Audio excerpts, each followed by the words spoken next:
GB হাসপাতালের পরিষেবা উন্নয়নের দাবিতে এবার সরব হয়েছে সিপিআইএম। ৮ দফা দাবি নিয়ে উত্তর আগরতলা অঞ্চল কমিটির তরফ থেকে সংশ্লিষ্ট দপ্তরে ডেপুটেশন প্রদান করা হয়।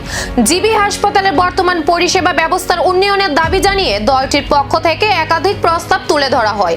সিপিআইএম এর অভিযোগ, হাসপাতালের বিভিন্ন পরিষেবায় এখনো একাধিক ঘাটতি রয়েছে, যার ফলে সাধারণ রোগীরা চরম সমস্যার সম্মুখীন হচ্ছেন।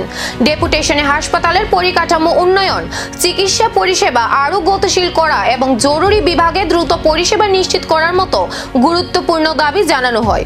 হাসপাতাল গোবিন্দ বল্লভ পন্থ, যেটাকে আমরা জিবি হাসপাতাল হিসেবে চিনি, এই জিবি হাসপাতাল এবং মেডিকেল কলেজের বিভিন্ন সমস্যা নিয়ে বিশেষ করে জনসাধারণের সঙ্গে যুক্ত, আমাদের রোগীদের স্বার্থের সঙ্গে যুক্ত এরকম ৮ দফা দাবি দিয়ে গণডেপুটেশনের আয়োজন করেছে।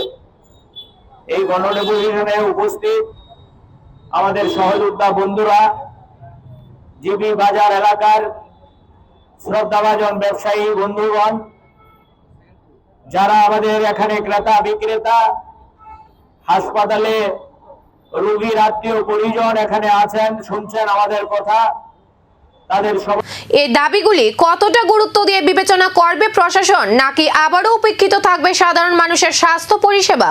চোখ এখন পরবর্তী সিদ্ধান্তের দিকে।